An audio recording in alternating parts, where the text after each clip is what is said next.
e disciplina fosse muito diferente. Quem foi esse homem que viveu na China há mais de 2.500 anos, se deixou ensinamentos que atravessaram fronteiras e séculos? As origens de Sun Tzu, nascimento em Qi, a China do período das primaveras e outonos. Nossa história se passa no reino de Qi, em algum momento do século VI a.C., em meio ao turbulento período das primaveras e outonos. Esse nome poético esconde uma realidade dura. Uma era marcada por alianças frágeis, disputas incessantes entre estados rivais e transformações sociais que mexiam com toda a estrutura da China antiga. Imagine um território vasto, fértil, mas dividido em reinos que se observavam com desconfiança, prontos para atacar uns aos outros em busca de poder, terras e prestígio. Era como se cada fronteira fosse um campo minado de tensões. Foi nesse ambiente que nasceu Sun Wu, que mais tarde ficaria conhecido como Sun Tzu, ou Mestre Sun. O Reino de Qi. Localização estratégica. O Reino de Qi, localizado na região leste da China, era rico em recursos e também em tradições culturais. Ali, filosofia, religião e práticas militares conviviam lado a lado, moldando os jovens desde cedo. Ambiente de guerra. Embora os registros da época sejam fragmentados e envoltos em lendas, é consenso entre os estudiosos que Sun Tzu cresceu em uma sociedade em que a guerra não era exceção, mas sim parte do cotidiano. Família nobre. Sua família, de acordo com as tradições orais, pertencia a uma linhagem de certa nobreza local. Não eram reis, mas gozavam de posição respeitada, suficiente para que Sun Tzu tivesse acesso a uma educação diferenciada.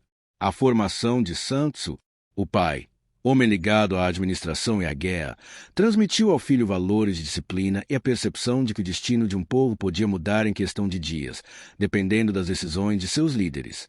A mãe, por sua vez, desempenhava um papel essencial na formação moral e espiritual da casa, oferecendo equilíbrio diante da dureza do mundo masculino dominado pela guerra.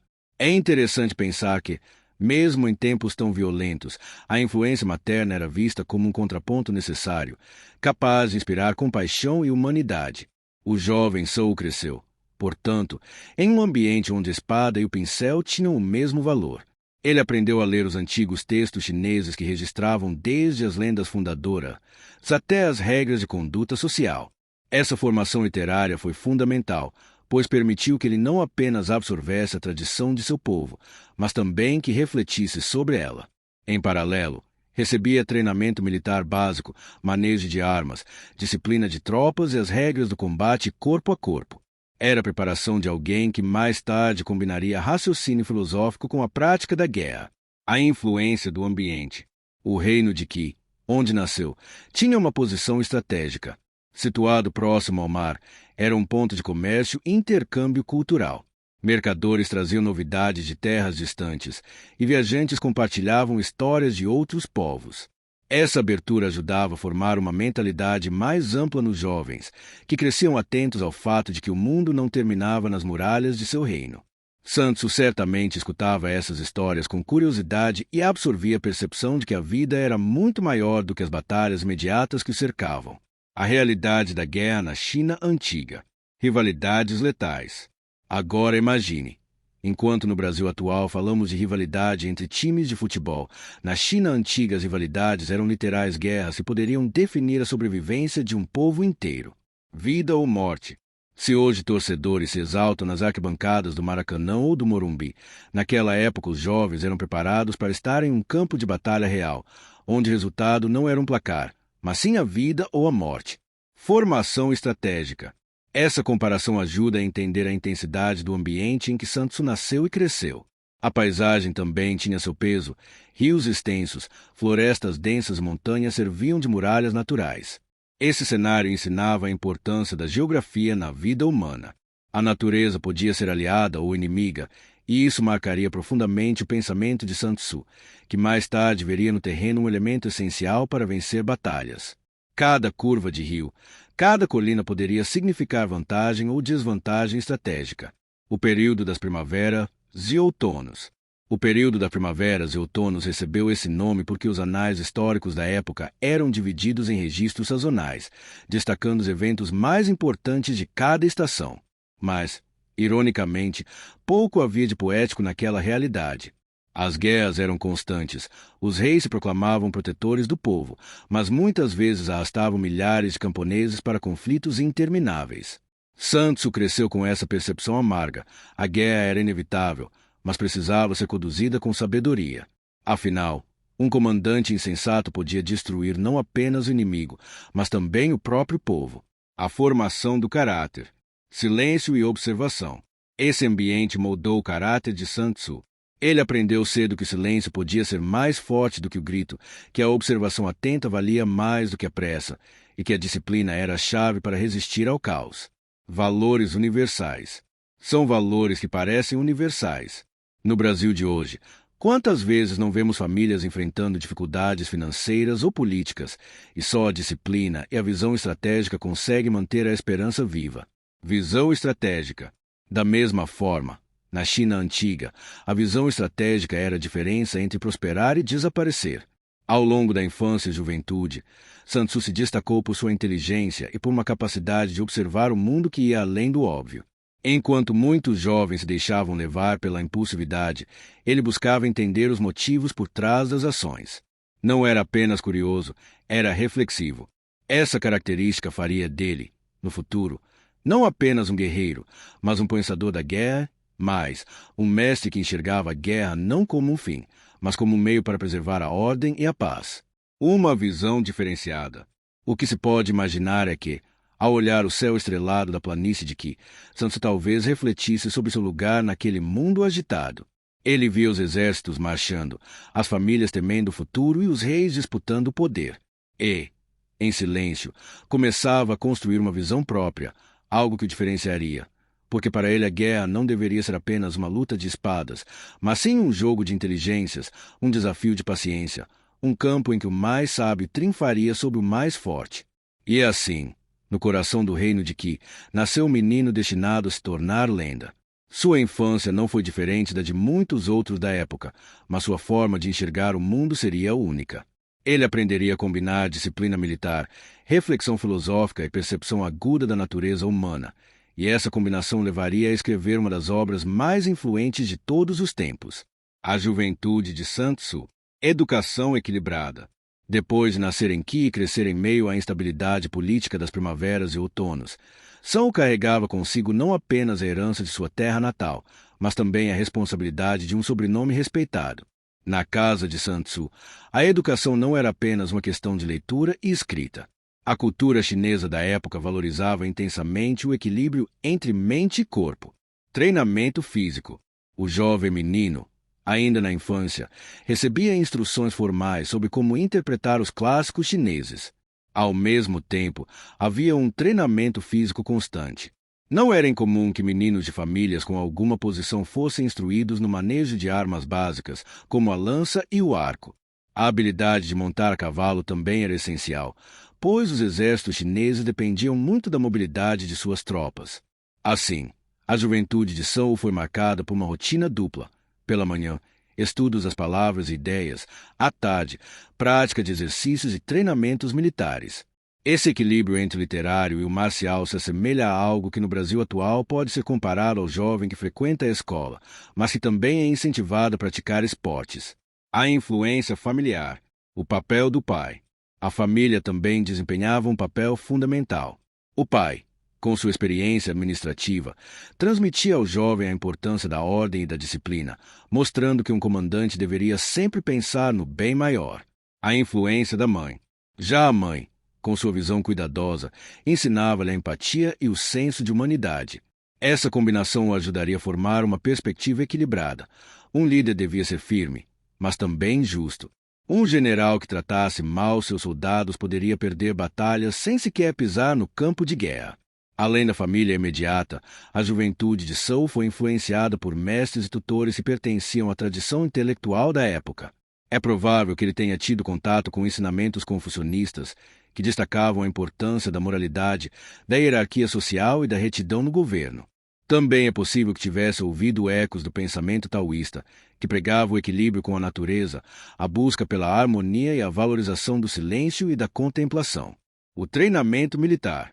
Mas havia também a dureza da prática militar em que, como em outros reinos chineses, os jovens de famílias ligadas à nobreza precisavam estar preparados para liderar tropas em caso de necessidade. Isso significava treinos exaustivos, marchas longas, testes de resistência física e disciplina rígida.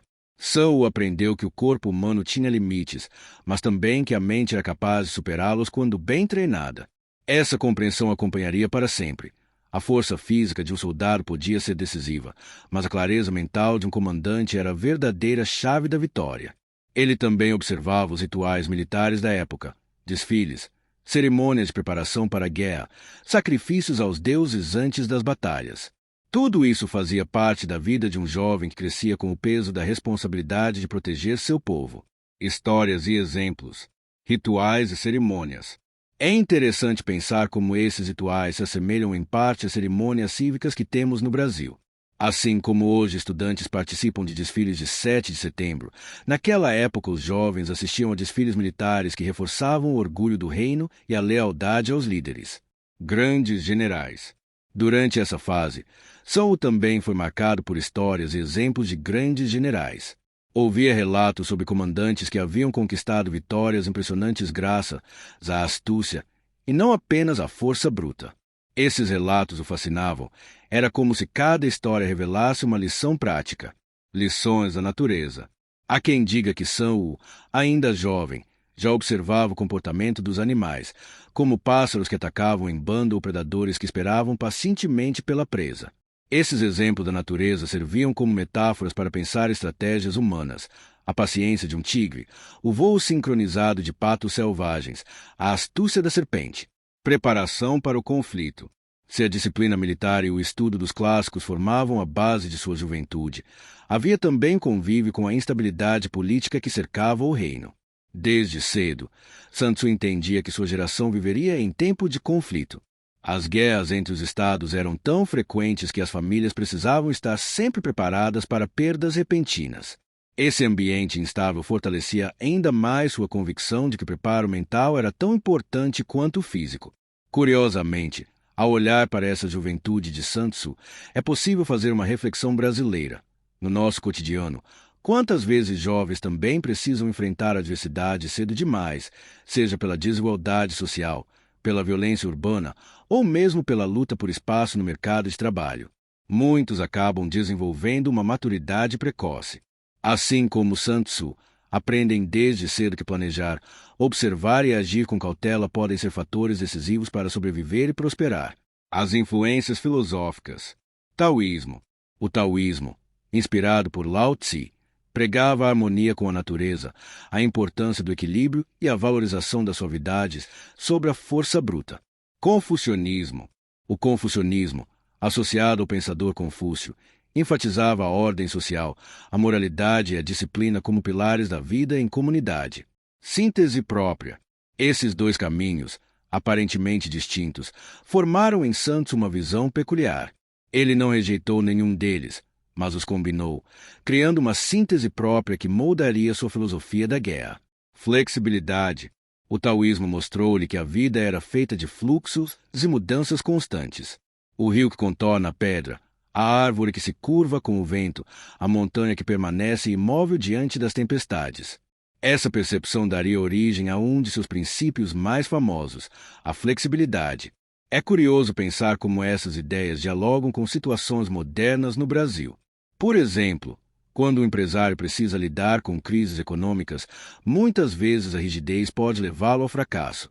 É a capacidade de se adaptar, de buscar novos caminhos e reinventar-se, que garante a sobrevivência.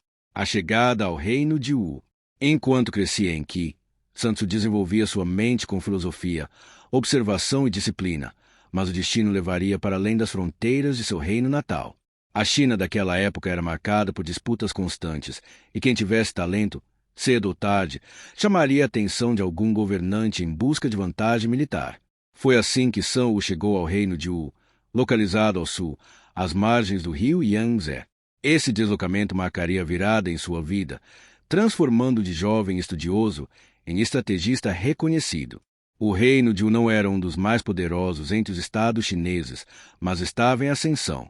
Governado pelo rei Lu, o buscava consolidar-se diante de rivais mais fortes e agressivos como Shu e Yui. Sabia que precisava de algo mais do que coragem para enfrentar inimigos tão numerosos. Precisava de inteligência, precisava de alguém capaz de pensar a guerra de maneira diferente. O teste das concubinas. O desafio.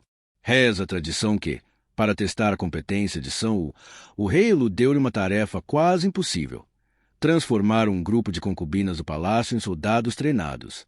A organização. Ele organizou as mulheres em fileiras, ensinou-lhes movimentos básicos e estabeleceu regras claras. No início, elas riram e não levaram a sério a instrução. A disciplina. Sun Wu então endureceu a disciplina, puniu exemplarmente algumas que não obedeceram, mostrando que em um exército a ordem deveria estar acima das vontades individuais. O reconhecimento. Esse episódio, lendário ou não, marcou a corte de Wu. O rei percebeu que aquele homem possuía algo raro, a habilidade de transformar a teoria em prática. Foi assim que ele conquistou a confiança do governante e iniciou sua carreira como estrategista militar em Wu. A partir desse momento, Sun passou a ser chamado de Sun Tzu, Mestre Sun. O título não era apenas uma formalidade, mas um reconhecimento de que suas ideias superavam a média dos homens de sua época. A arte da guerra. O encontro com o reino de Wu e a confiança conquistada junto ao rei Lu deram a Sun Tzu não apenas poder, mas também tempo e espaço para organizar suas ideias. Foi nesse contexto que ele redigiu aquilo que se tornaria uma das obras mais influentes de todos os tempos, A Arte da Guerra. Um livro curto em tamanho, mas gigantesco em impacto. Um tratado que atravessaria séculos, fronteiras, culturas, tornando-se referência não apenas para militares, mas também para políticos, empresários e pensadores modernos. Escrito em 13 capítulos, o texto condensava uma filosofia prática da guerra.